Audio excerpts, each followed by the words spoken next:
요즘 환경 변화가 급격하게 일어나면서 환경을 살리는 녹색 생활과 문화에 대한 관심이 커지고 있는데요. 재활용부터 친환경 산업, 온실가스 줄이기까지 녹색 생활을 위한 다양한 방법들을 한눈에 볼 수 있는 자리가 마련되었다고 합니다. 지금부터 저와 함께 확인해 볼까요? 생활과 소비에서도 점차 자리를 잡아가고 있는 녹색 문화.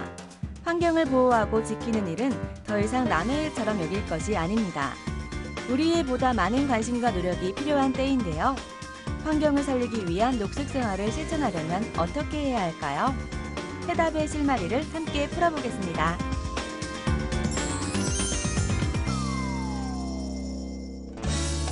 이곳은 서울의 한 전시장.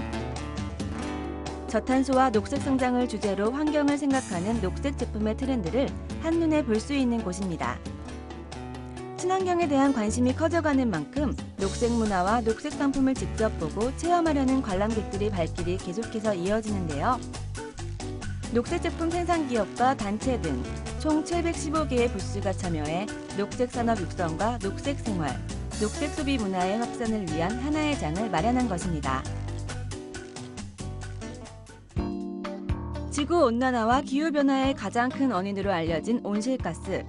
일상생활에서 사용하는 각종 제품을 생산하고 사용하며 폐기에 이르기까지 배출되는 것이죠.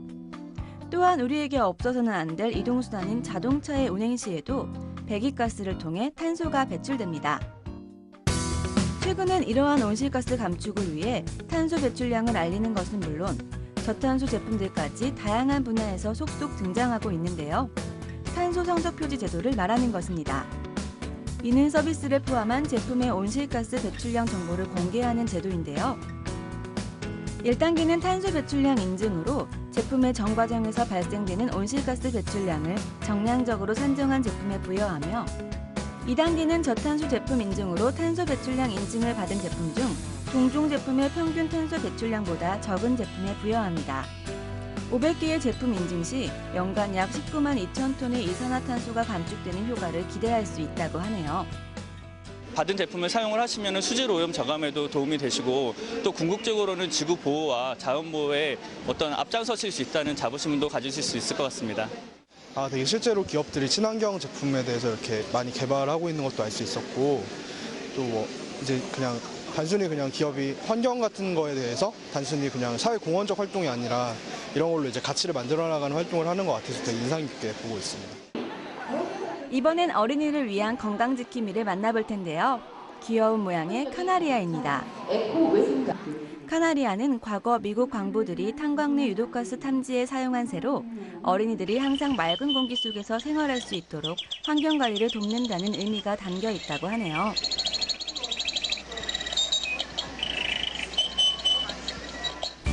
캐릭터 모양의 실내 온도와 습도, 이산화탄소 측정기를 장착한 카나리아는 이렇게 소리를 통해 실내 오염 정도를 알려 상쾌한 공간 조성을 돕는다고 합니다. 호흡을 통해서 발생되는 CO2가 계속 농도가 증가하게 되면 계측기가 농도를 계속 측정하게 됩니다.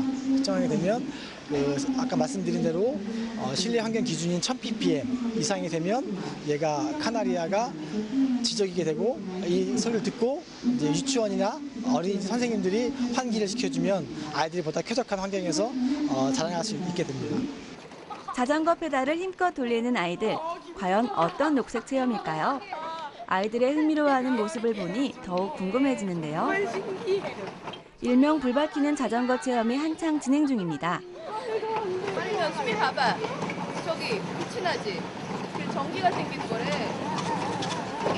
세게. 불 다 들었다. 와.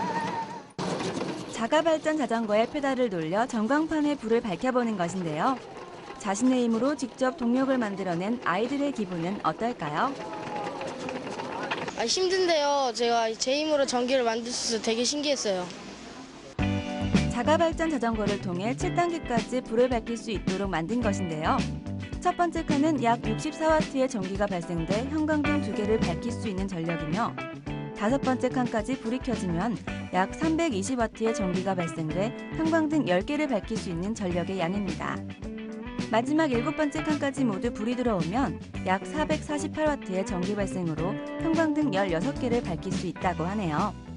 아까 친구들이 돌리고 있던 자전거의 원리 좀 설명해 주세요. 네, 자전거를 돌리게 되면 그 운동 에너지가 저 발전기 안에 들어있는 소형 발전기를 통해서 전기 에너지를 발생하게 됩니다.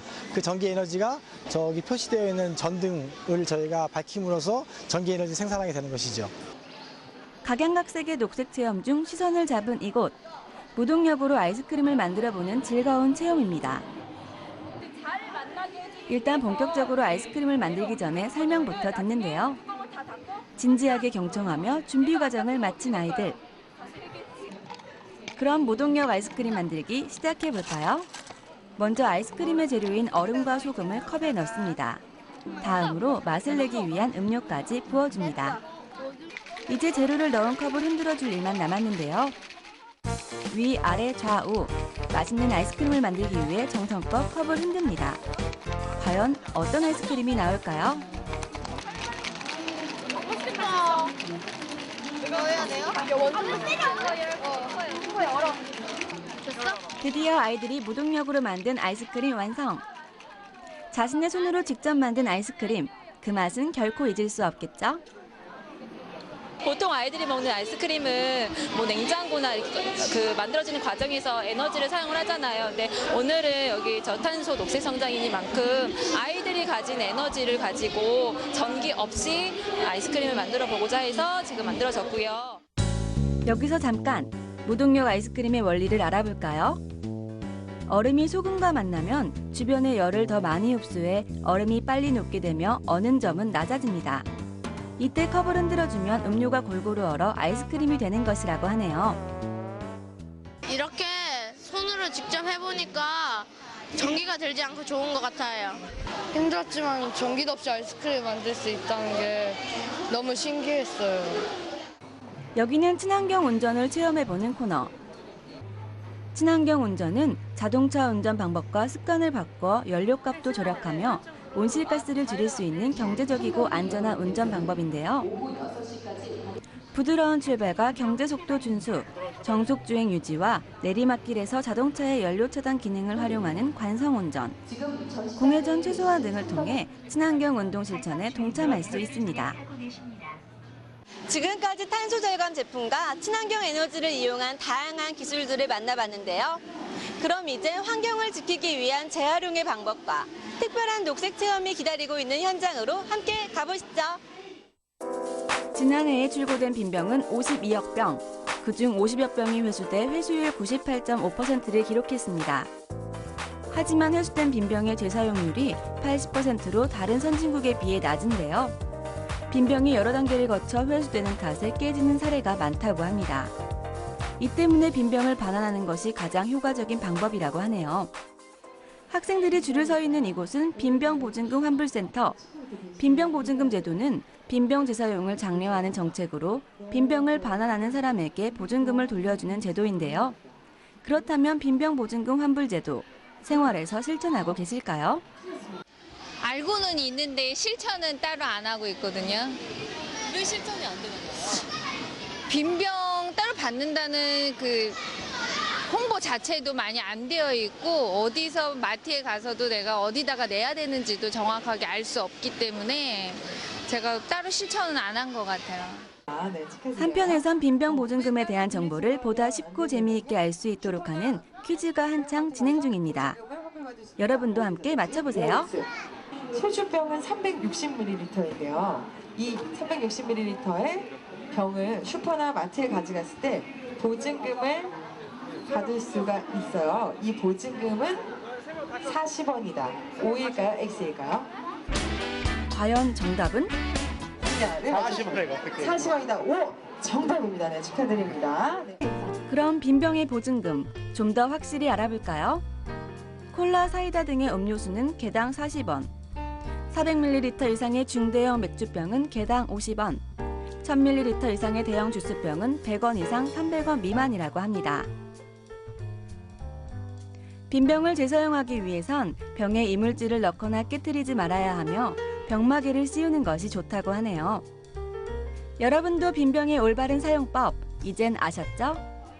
근데 빈병을 꼭 재사용해야 하는 이유가 있을까요? 예, 저희가 이제 사용하는 그 빈 병은 재사용이 가능한 병인데요. 아무래도 이 병을 다시 새롭게 만들게 되면 공장을 가동시켜야 되고, 공장을 가동시키게 되면 많은 그 이산화탄소가 발생을 하게 되죠. 하지만 이 빈 병을 다시 재사용하게 되면은 그 병을 만들게 되는 공장을 좀 적게 가동할 수가 있게 되는 거죠. 그래서 이 이산화탄소 발생이 좀 억제가 되는, 그래서 굉장히 환경적인 요소가 되겠습니다. 이곳은 또 다른 재활용 체험장. 우유팩을 이용해 직접 종이를 만들어 볼 수 있다고 합니다. 선생님의 설명에 귀를 기울이는 아이들. 재활용을 통해 종이를 만드는 특별한 체험이기 때문에 더욱 의미가 있을 텐데요. 이미 종이가 된 거를 분리를 잘해서 분리를 잘해서 그거를 다시 사용할 수 있다라는 거는 굉장히 많은 에너지를 절약할 수 있는 거고요. 국내 연간 우유팩 생산량은 7만 톤. 그중 30%인 2만 톤이 수집돼 재활용되며 나머지 5만 톤은 파지로 재활용되거나 버려지고 있습니다. 재활용이 되기 위해선 일반 종이와 우유팩의 선별이 반드시 필요하다고 하네요. 이물질을 제거한 뒤 비닐을 부드럽게 분리시킨 우유팩에 가성소다를 투입해 불순물을 제거하고 세밀하게 물에 풀어주기. 마지막으로 펄프화된 원료를 물에서 건져내 원지판에 묻히면 종이뜨기 완성. 열어보세요. 잘 만들었어요. 직접 만든 종이에 아이들이 글씨를 정성껏 써보는데요. 완성된 종이를 보니 지구를 사랑하겠다는 아이들의 소중한 마음이 고스란히 담겨있네요. 그 다 먹은 우유팩으로 이렇게 재생종이를 만드니까 참 신기했어요. 근데 뭐라고 썼어요? 지구를 사랑하자라고 썼어요. 그 지구가 지금 지구온난화 때문에 아파하니까 앞으로 더 지구를 건강하게 행복하게 해주려고 지금 이렇게 만들었어요. 우리가 아무 생각 없이 이 종이팩을 버렸지만 여기 펄프가 숨어 있고 또 이걸로 종이를 만든다는 게 정말 놀라워요. 친환경 문제에 대해서 사람들이 심각성은 인지하고 있는데 실제로 실천하지 못하는 점이 되게 많은 것 같아요. 저도 스스로도 되게 많이 느끼고, 그래서 박람회 보면서 내가 모르는 사이에 나도 친환경성에 대해서 너무 심각성만 인지하고 실제로 행동하는 거는 실천력은 떨어지지 않았나 생각하고, 아이는 아이대로 뭔가 새로운 걸 만든다는 개념으로 이제 접근을 하는데, 또 엄마 입장에서 이렇게 바라봤을 때 이게 학습적으로 어떤 좋은 내용들이 이렇게 쉽게 인지가 된다는 점에서 좋은 기회가 아니었나 싶어요. 각양각색의 체험을 통해 녹색 문화에 한 걸음 더 다가가는 계기가 되지 않았나 싶은데요. 환경을 보호하고 살리는 일, 우리의 손에 달려있다는 사실을 잊지 말아야겠습니다. 다양한 녹색 제품을 만나보고 환경을 지킬 수 있는 방법도 알게 된 의미 있는 시간이었는데요. 환경의 소중함을 몸소 체험한 만큼 생활 속에서의 실천도 중요하겠죠. 여러분도 친환경에 대해 좀 더 관심을 가져보는 건 어떨까요?